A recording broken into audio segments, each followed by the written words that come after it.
next item on the agenda is another deputation by appointment, and that is Jane Harrison, Leslie Fulton and Jason Mill of the Bridge South Brighton Trust regarding item 26, the Bridge South Brighton Community Hub Projects, options for funding purchase of building.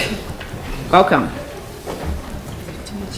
Apologise for thinking that you were dressed as fairies today. I know I got my colourful top on, but I feel totally underdressed now.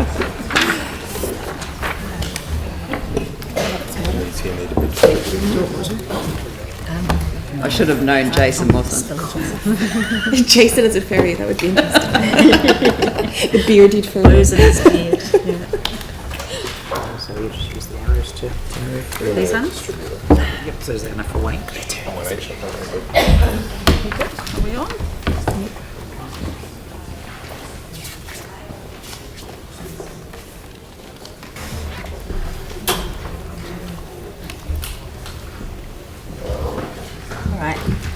So thank you very much for the opportunity to come here again today to speak on behalf of the Bridge South Brighton Trust.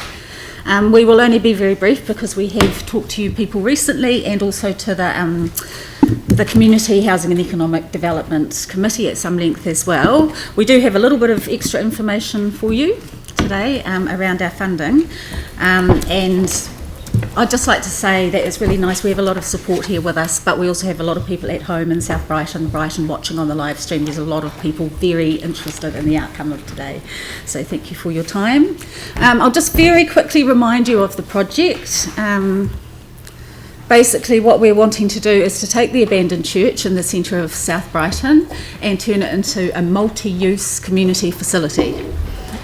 We want it to be community owned, which is why we're here today to talk about buying the building. Community managed, the trust will take care of the governance and will employ a manager, and we will work closely with the tenants and other people in our community to manage it. We want it to be financially sustainable, and we've done a lot of work around this. If we're able to open this building without debt, you have a budget with you.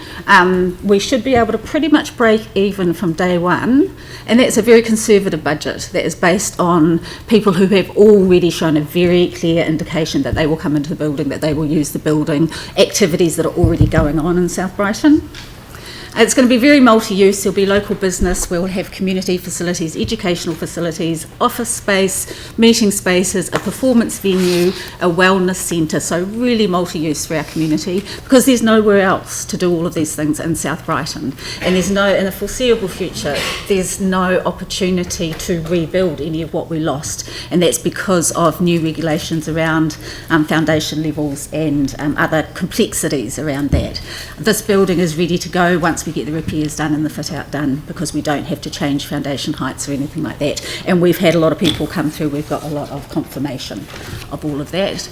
It'll be really responsive to local needs and wants. It's not a small group of people going to decide what happens there. Te Waka Araha South Brighton, that already has been operating for some time, that's how they operate. They respond very much to the interest and the energy that's in the community, which is why we're able to do so much with just volunteer help. And it will focus very much on wellbeing and resilience. The people in South Brighton have been through a pretty rough time in the last 5 years. A lot of people have come through that and are ready to get back out there and really enjoy their community, and that's where our focus is going to be. Okay, this very quickly tells you some of the things that will be going on there, but that's just really a quick reminder of what it is that we're doing. And all of these are confirmed activities for the place. But really what I wanted to just let you know about today is the funding. We have a 3-phase funding process, and as you know, we're here to talk about the first phase, which is purchasing the building as is. And really a lot of the work that we've done, and we've done a lot of work on the next 2 phases, is just waiting until we can own the building. Okay, so that's kind of, we've got SmartLift have already given us up to $150,000 worth of work. They're starting next month. They're going to do it anyway.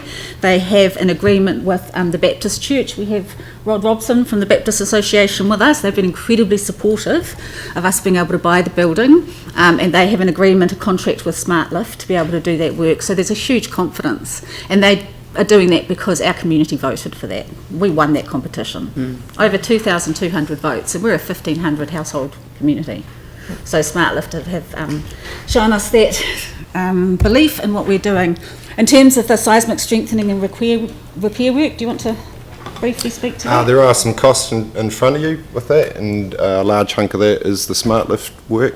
We're taking it as close as reasonable practical to 100% over the 66, and the smart lift work actually future-proofs it. In the case of the next event, there will be another event, that building can then be re-levelled. So it's future-proofing it, where part of that is getting rid of the asbestos roof, which we don't need to do, but again we want to future-proof this community asset. And we have a number of offers of donations, pro bono work, very, very discounted work that again is just sitting waiting for us to own the building before we can start signing contracts. That 280 is down to about 71. I have some funding applications, and this is part of the reason that we did need to come here before the end of the month, is because we have a number of funding applications that need to go out on the 31st of August. They're ready to go, but again, we need to know the outcome of today to finish up those funding applications.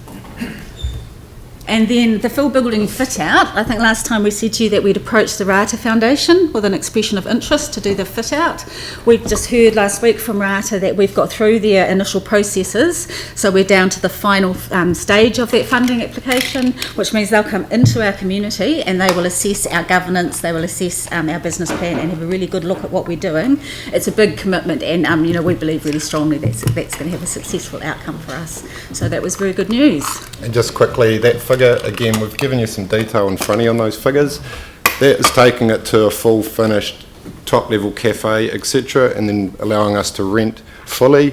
Yeah. There's also, if that money isn't there, the tenant coming on board may do the fit out, and we've had offers of that as well. So that's sort of, again, leaving the community of no debt on the day of opening. We've had talks also with the Department of Internal Affairs, so we have further funding options in front of us, but at the moment this is what we're looking at, and really the sooner we can get this building, the sooner our community can start working on the rest of it and we can get it up and going and create this amazing facility. So That's fantastic. together we can make this happen. Excellent, thank you. And you've actually answered some questions that I think some councillors had. How are we going for time? 3.5 minutes. 3.5 minutes. So we've got some time for questions. Ali? Question looking at the budget. What's Sunday brunch? That's a significant amount on there. What does that involve? Okay, so that's setting up a regular event on a Sunday where we have some live music playing, so it'll be Sunday funk, Sunday soul, Sunday jazz, that kind of thing. Part of all of this is a mentoring program too, so we'll have young people working with our musicians. We'll also have young people in the barista section of the cafe and the cooking section of the cafe that are working alongside the cafe owners. The cafe people are really enthused about that, and so what we will do from that is, because that will bring in increased income because of the nature of the food that will be served, that then we will have a deal with, and we've talked to the cafe people about this, where we will bring in income from that. So that's based on that happening every Sunday for about 42 weeks of the year. Okay. And we already have the people signed up, yeah. The things in this budget are, the budget is, we think, really realistic in terms of expenses. In terms of income, this is very conservative. This is stuff we're already doing, we know is going to happen. The tenants have already, I've got people booking out dates. Every Wednesday from 7 till 9, 4 Saturdays a year for a concert. We've got people absolutely lined up to come in. The local toy library, the local choral society, Te Waka Araha South Brighton already have money in their budget to pay for office space. We're about to move out of the office space in the community centre there. This is a conservative budget. This is not us growing or developing any of this much beyond what we already know is going to happen. And I can back that up. 20 years of hospitality design, this is realistic, and we consulted with one of the young owners of some of the best cafes in the city and conservative on his figures. So again, community expertise has assisted us here. Going to give Switch a plug. Questions?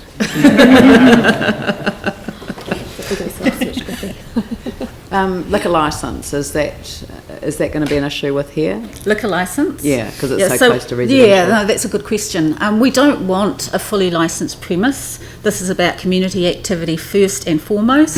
It's about social gatherings for our people as well. Alcohol will bring us money. We're very aware of that. So we've had a wee explore around that, and the best thing that we've seen so far that we can do is to take up the licences where you get a certain number of events for a certain number of people per year. Special licences. Yeah, so not for each event because that's expensive, but we've worked out that we can do it that way, and then recoup that money back quite easily, and then make extra money for the project. So it's not going to be run as a bar? Not at all. No, Not at all. if- Not we are, as I said before, strengthening to as close to 100%, so change of use becomes possible, which that would be. We've also taken usage figures from the different usages, so we're going to know the traffic and that. So we've talked to planners and ready to put in a resource consent for a bar if we needed to. We've got the data.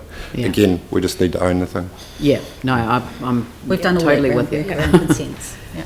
Any other questions? Yes, one question. What is your timeframe for all these 3 stages? For instance, if council grant the funding today, purchase the house, then you might have kind of seismic strengthening and the full building fit out. Am I right? Total timeframe, how long? Of meeting the engineers at 2 o'clock this afternoon. Yes. I've been You still know. okay. Okay. Just want to know. Okay. Yeah. Thank you. About a year. It depends on the other funding streams, a year at the maximum. The thing is, we can actually utilise parts of the building now. Our engineers have given us a safety plan so that builders and contractors can go in, but there are parts we could use now. So some of these events we don't need the fit out for.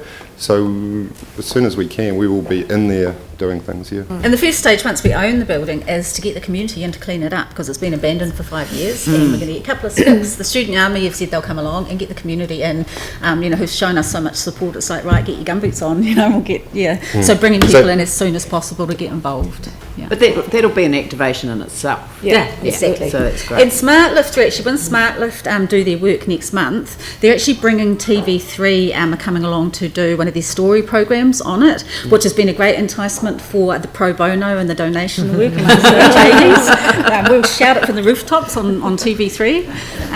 And so they will also host, when that happens, they'll host a community fair with some fundraising, but also bringing people in. And we had an open day during the competition, so we've already had the community through to have a good look. I think the fairies would come. Yeah.